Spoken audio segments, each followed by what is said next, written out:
නිරයේ ඉපදිලා අවුරුදු කෝටි ප්‍රකෝටි ගණන් නිමක් නැති අප්‍රමාණ දුක්ඛන්දරාවක් විඳින්න තරම්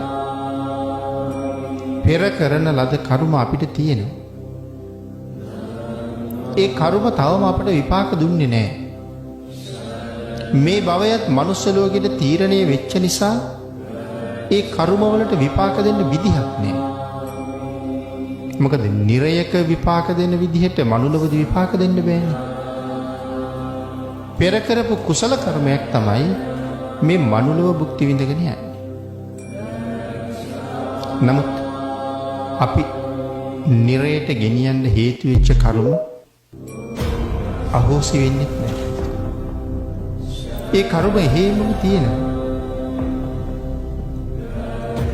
මේ භවයේ විපාක දුන්නේ නැත්තම් ඊළඟ භවයේ විපාක දෙනවා සමහර කර්ම. දෙවනි ආත්ම භාවයේ විපාක දුන්නේ නැත්තම් සමහර කර්ම සංසාරේ කවදා හරි දවසක විපාක දෙනවා. ඒ වාගේ භයානක කර්ම ඕන තරම් අපි කරලා තියෙනවා.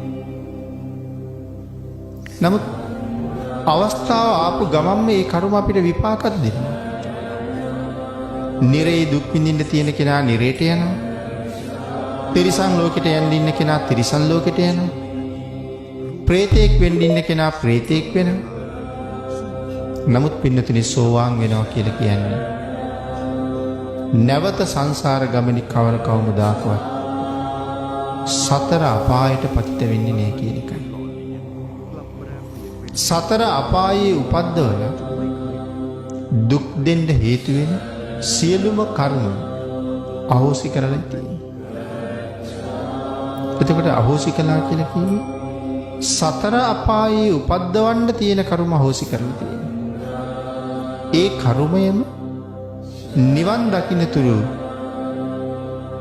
නිරයෙන් පිටපැත්තේ විපාක දෙන්න තියෙන අවස්ථාව ඒ විදිහටම විපාක දෙනවා.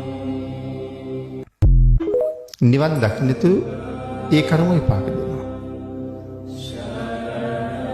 එහෙනම් සෝවාන් වුණා කියලා කිව්වේ නිරයේ උපද්දවන්න හේතු වෙන සියලු අතීත කර්ම අහෝසි කිරීම, නැවත නිරයේ උපදින්න තරම් වර්තමානයේ කවර කවමදාකවත් කර්ම රැස් කිරීමත් දෙකම නැති කරලා දානවා.